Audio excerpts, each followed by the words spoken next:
6 de la mañana, 58 minutos. Gracias por su sintonía desde cualquier lugar del Ecuador y desde cualquier punto del planeta a través de las redes sociales de Ecuador TV y Gamavisión. Se encuentra, como lo dijimos hace un instante, aquí Jorge Guate, director del Servicio de Contratación de Obras SECOP. Buen día, gracias por estar aquí. Eduardo, a ti buen día y a todos los televidentes de este noticiero. Muy amable.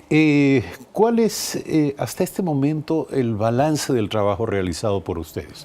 Se lo pregunto en relación a lo que el presidente de la República dijo al inicio del gobierno. Había 600 y pico de obras rezagadas, mal realizadas, no concluidas por distintas circunstancias. Bueno, de esas obras recibidas, al SECOP le correspondían aproximadamente 500 obras, 490 obras. De esas obras hemos logrado hacer un avance importante de irlas resolviendo de a poco, reactivándolas. Hasta la fecha actual hemos resuelto los problemas de aproximadamente el 45% de las obras con problemas y además de esto reactivamos 65 obras que estaban paralizadas por efectos de financiamiento o por algún tipo de traba jurídica. Entre esas se encontraban escuelas, centros de salud y hospitales. Y a la fecha, ya hemos, desde que inició el gobierno, se han contratado más de 25 obras nuevas, se han terminado y se han entregado aproximadamente 35 obras entre lo que es salud, seguridad, educación, etcétera. Y este año aspiramos a contratar aproximadamente unas 38 obras que están relacionadas a escuelas que están alrededor del país, aproximadamente unas 25 a 27 escuelas que se van a contratar. 8 de estas están en el sector de la reconstrucción, 3 hospitales importantes, un reasentamiento de otro hospital más, que es el de Manta, una remodelación, mejor dicho, del hospital de Manta. De los hospitales que se van a construir nuevos, vamos a iniciar ya en poco tiempo en la construcción del hospital de Chone. Se vaya a hacer el proceso de adjudicación también en poco tiempo del hospital de Bahía y lo mismo del hospital de Pedernales, que eran antiguos anhelos de esa provincia, a lo cual nos ha tocado a nosotros darle estricto cumplimiento de acuerdo a las disposiciones que ha dado el presidente de la República. Usted nos da datos generales, pero nos gustaría entender de una manera específica a qué áreas corresponden aproximadamente estas, si nos dice que son más de 400 obras que quedaron pendientes en manos del SECOP, y el 45% de ellas han sido atendidas en distintas formas. Nos dice algunas se han reactivado, en fin. Nos gustaría entender, estamos hablando de más de 200 obras. Aproximadamente, sí, un poco menos de 200 obras. Un poco menos de 200 obras. ¿A qué áreas de gestión corresponden? Salud, educación y seguridad, sobre todo. Eran escuelas que estaban con algún tipo de problema, que las pudimos reactivar, terminar, y no solamente eso, sino es que un problema importante es que la obra, por ejemplo, de todas esas obras, 390 estaban terminadas, estaban siendo utilizadas. Sin embargo, nunca se había ejecutado el permiso de construcción, entonces no se había terminado de legalizar con el municipio respectivo, y por ende... ¿Y qué clase de problemas ocasionaba esto? No, bueno, esto que se paralizaba la entrega al respectivo ministerio. El ministerio no podía mantener esa obra, la utilizaba, no le daba mantenimiento. La obra comenzaba Pero no tenía la competencia, digamos. A deteriorarse, y no solamente eso, sino es que no podías hacer otras inversiones adicionales en esas obras. Claro. Habían obras que no estaban ni siquiera aseguradas. Entonces, eso expone y le genera cierto nivel de riesgo a inversiones importantes. Estamos hablando de miles de millones de dólares. Y dentro de esto hay 2 hitos importantísimos que se han logrado resolver, reactivar. Uno de ellos ya ha iniciado su operación, que son los hospitales de especialidades de Puerto Viejo y el hospital de Monte Sinaí, el mismo que ya lo vamos a iniciar en sus operaciones desde el 1 de julio. Estaba un año paralizado por distintos motivos, no tenían los permisos de las tierras, no tenían los permisos de construcción, no tenía agua potable, alcantarillado. Todo eso tuvimos que resolverlo. Los temas presupuestados estaban totalmente agotados, tuvimos que darle la vuelta y priorizar los recursos a que se pueda destinar a las áreas más importantes y que esos hospitales puedan entrar en operación. Hoy encontramos un camino ya, el cual nos va a permitir que esos dos hospitales, que son, el uno es de 520 camas y el otro es 498 camas. Es decir, son obras de gran magnitud. El uno tiene 45.000 metros cuadrados, el otro 50.000 metros cuadrados. Son los dos hospitales más grandes que tiene el país. Ahora, básicamente, ¿por qué quedaron porque se comieron el presupuesto. Al comerse el presupuesto máximo que te da la ley, que para ese entonces era el 100% más un 70% más, paralizaron totalmente la obra, porque jurídicamente no podías invertir. ¿Pero cómo se explica que se hayan comido el presupuesto? Diferentes tipos de incremento, cambio, movimientos. Estamos revisando si es que existe algún tipo de precios que no hayan estado acorde a la obra. Todo esto se ha enviado a la Contraloría del Estado. La magnitud de obras con irregularidades es enorme. Parece inevitable pensar que aquí lo que hubo, por decirlo menos, fue una operación de negligencia generalizada, claro, extendida. Mira, más que nada, cuando tú construyes una obra siempre un problema se te puede generar.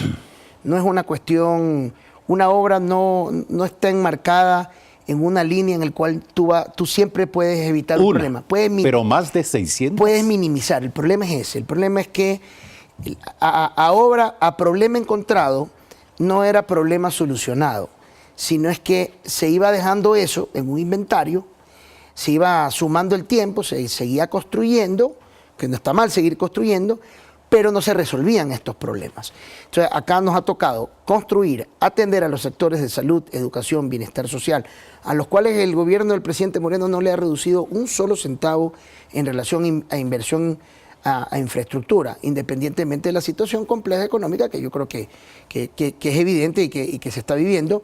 Y sin embargo, se ha mantenido ese ritmo de construcción, no solamente a través del SECOP, sino a través de todas las instituciones. El otro día veíamos que solamente en este mes de mayo el gobierno ha inaugurado aproximadamente 70 obras en diferentes áreas de diferentes instituciones. Sin embargo, la institución que más volumen, sobre todo en sector social, construye es la Secretaría de Construcción de Obras. Y lo que estamos intentando es mantener las obras, construir, cumplir los anhelos de diferentes comunidades que están buscando pues, su escuela, que están buscando su centro de salud, que están pidiendo su hospital, y poderlo construir al precio acordado de acuerdo al estudio, hacer bien los estudios, incluso considerando si es un sector de riesgo, utilizar los elementos técnicos que sean necesarios por los problemas sísmicos, en el caso de Esmeraldas y Manabí, y terminarlo dentro del tiempo que sea necesario. Hay obras que iniciaron en el 2012, por ejemplo, y recién las estamos terminando ahora. ¿Por ejemplo? Hay una escuela, no me acuerdo, en la Sierra Central, no tengo el nombre en la cabeza, pero son obras que se han contratado 4 veces. Y deben haberse inaugurado también algunas. No sé si se inauguraron o no, pero hay muchas que se inauguraron incompletas. Sin haberse concluido. Sin haberse terminado los temas legales, los permisos, lo básico. O sea, tú cuando vas a comenzar una obra haces un estudio. Cuando terminaste de hacer el estudio sabes el valor de la obra, eso lo licitas. Y el constructor junto al Estado, el Estado tiene que darle un terreno que esté legalizado al constructor y el constructor tiene que iniciar obras con los respectivos permisos. Eso es normal, eso pasa en el sector público y también sucede se le exige al sector privado. Acá, por la celeridad, a veces se construía dentro de terrenos que no eran todavía del gobierno, que no estaban expropiados, que todavía no se resolvían, que no se legalizaban, eso hacía que no tengas permisos, y eso generaron multas también a los constructores.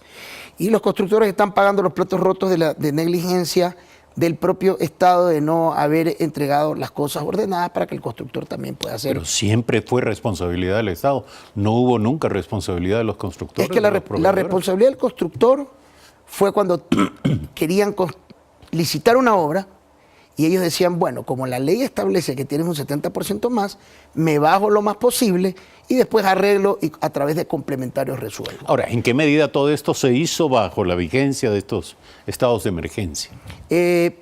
Sobre estado de emergencia nosotros no tenemos registro, no tenemos reporte. Solamente en Manabí algunas obras de reconstrucción, pero el SECOP en ese sentido ha actuado en un esquema dentro del sistema de contratación pública y ahí no le vemos mayor problema. El tema es cuando tú tienes una obra que todavía está en manos del SECOP, tiene 4 años en uso de alguna institución y no la puedes entregar legalmente por toda una lista de problemas y que son problemas reales, no son problemas que nos los estamos... Claro, es una cadena de gestión inevitable. Entonces, cada vez que vas a ver una obra y quieres resolver una obra, no tienes que resolver un problema en una obra, sino que tienes que resolver 10 problemas en una misma obra. Esto es un rompecabezas, sin duda alguna, pero más o menos en términos generales, y hablando de precios, la dilación generalmente termina costando plata. Es que ese es el problema. Si tú calculas, por ejemplo, una escuela del milenio, lo que se ha considerado, si es que tú la haces la tipología mayor, que tiene absolutamente todo, tiene canchas múltiples, canchas de césped sintético, varias jaulas administrativas y todo, que es para un promedio de 1.200 niños. Es una escuela que no te deja de costar menos de 5 millones de dólares, ¿verdad? Antes, cuando la ley te establecía que tú podías licitar una obra y que aparte en complementarios podías hacer un 70% más, la gente para ganarse la obra licitaba cualquier valor. Decía que el estudio decía 4,5 millones, la gente decía yo voy por 3. A la mitad del camino se quedaban sin gasolina. Evidentemente y tenías que irte con los complementarios. Y cuando hacían los complementarios, esos complementarios se estiraban directamente al 70%. Nosotros tenemos en este momento una posición en la cual vamos a construir todas las obras nuevas empujando que se hagan en un sistema que se llama de precio fijo, plazo fijo.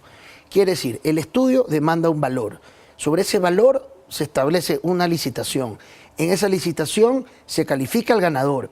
Y ese ganador, al precio que estableció, tiene que terminar la obra a ese valor en el tiempo establecido dentro del contrato principal. Con eso nos aseguraremos... Más o menos a ojo de buen cubero, dado que ningún caso es necesariamente igual a otro y que estamos hablando de un proceso intrincado, lleno de matices, lleno de diferencias, lleno de variables, en fin. Pero en función de explicar a nuestras audiencias de qué estamos hablando en términos del daño, del perjuicio que todo esto ha causado, ¿en qué porcentaje está el encarecimiento de valor sobre este conjunto de obras? Hay grupos de obras que han llegado a un 35% más, hay un grupo de obras que de su precio base han llegado a un 70% más, pero aquí sí hay que desmenuzar un poco. Habían momentos en los cuales hacer un contrato complementario es necesario. A veces te topas con algo en los estudios de suelo, en la propia obra o por solicitud del requirente. Por ejemplo, el Ministerio de Educación puede solicitar algo nuevo, quiere darle a la comunidad, por ejemplo, no han tenido un campo o una cancha que no estaba considerada. A través de un contrato complementario tú lo haces. Pero el tema es cuando la obra no la terminas y necesitas generar un incremento de un 70%, un 30% más al valor de la obra cuando supuestamente estaba todo acordado dentro de un contrato. Ahora, decíamos, o decía yo al inicio, una operación de negligencia, y digo negligencia por dejarlo de ese tamaño, de negligencia de tal magnitud, tiene responsables y tiene corresponsables. Yo pregunto, ¿cuántos casos de judicialización, determinación, indicios, sospechas de que se han cometido actos indebidos con los recursos públicos en torno a esta operación de negligencia han salido en forma de datos para las autoridades judiciales, para la Fiscalía, para la Contraloría de su Secretaría, del Servicio de Contratación de Obras, para que tomen a cargo la investigación las autoridades Cuando tú envías un informe a la Contraloría y la Contraloría hace un examen, ¿verdad? Si ellos encuentran un indicio de responsabilidad penal, inmediatamente eso lo envían a la Fiscalía. Entonces, nosotros no tenemos el feedback de cuánto se ha judicializado en relación a lo que se ha estudiado. Lo que sí le puedo decir es que con la Contraloría se ha hecho un trabajo extremadamente diligente. La Contraloría, tras hacer exámenes de las obras que se han venido construyendo todas las semanas, nosotros también hemos tenido que motivar muchísimos exámenes en los cuales hemos encontrado temas complejos, que es mejor que pasen por una auditoría para no caer en suspicacias, no decir que subjetivamente tuvo un problema o no tuvo un problema. No, claro, hay que actuar en firme. Hay que actuar en firme, yo creo que hay que seguir el órgano regular. Nosotros lo que hemos planteado siempre es una primera intervención de la auditoría interna que le pertenece a la Contraloría del Estado, que se conecte a la gestión que nosotros hacemos dentro del SECOP. Y lo siguiente, hemos ido enviando solicitudes de los exámenes a la Contraloría y la Contraloría inmediatamente ha actuado. O sea, en eso hay que reconocer que la Contraloría ha venido haciendo un trabajo importante, ayudarnos a dilucidar toda esta situación, porque a veces tú tienes obras con problemas que ya no sabes qué hacer, cómo actuar, a quién darle la razón. Porque tienes el fiscalizador dando una posición, tienes el contratista peleando otras, tienes a los contratistas ¿Y cómo se resuelven estas Bueno, nosotros siempre controversias? Dirimimos esto en la Procuraduría del Estado. En función del interés público, que al final es recuperar el costo hundido, mira, la inversión hecha. Solo para que tengas una idea. Nosotros, entre todas las gestiones que se hicieron, siempre cuando no cumples con un contrato, tú tienes varias posibilidades. Las posibilidades son ejecutar por mutuo acuerdo el contrato, te pones de acuerdo con el contratista, se liquidan los valores, se paga lo que se construyó y tú vuelves a recontratar la obra. Que pierdas ahí tiempo, ¿verdad? Más que dinero. Y hay las terminaciones unilaterales. La terminación unilateral es cuando tú ves que ya el contratista no cumple absolutamente nada del contrato. Cuando haces esa terminación unilateral, nuevamente te toca recontratar, Viene el proceso nuevamente de la obra. Muchas de esas obras que no se han querido liquidar en la terminación unilateral se envían a ejecutar las garantías. Nosotros nos hemos topado aproximadamente 45 millones de dólares de garantías mandadas a ejecutar que no se ha hecho la gestión de cobro a las respectivas aseguradoras. Entonces estamos haciendo... ¿En manos de quién estaba esto? ¿Quién debió hacerlo? El propio SECOP. El SECOP, si ejecuta una garantía, tiene que ir a la aseguradora y decir, págame la garantía. Pero en este caso el Estado tiene derecho a repetición. Pero, por supuesto, si hay recursos que se hayan perdido. Pero en este caso es un tema de tener la debida diligencia, de ir a la aseguradora a decir, aquí está una póliza, tengo que ejecutarla, por incumplimiento de contrato, págame y recuperemos los recursos. Entonces comenzamos ya hace pocas semanas, hicimos todo un análisis en relación a tema específico de cumplimiento de seguros dentro de las obras del SECOP y si se ejecutaron o no se ejecutaron esas pólizas en el momento de hacer las terminaciones unilaterales y si esas pólizas fueron cobradas a las aseguradoras. Entonces, todo ese trabajo se está haciendo en este momento. Hemos nosotros encontrado, como te decía, 45 millones de pólizas que no se han cobrado y que hay que sentarse con las aseguradoras a hacer un cruce, ¿verdad? Entre la liquidación, lo que sí se construyó y lo que ellos deberían pagar y retornarle al Estado y esos recursos recuperarlos para poder seguir invirtiendo en todas estas obras que faltan todavía por construir. Eso es por un lado.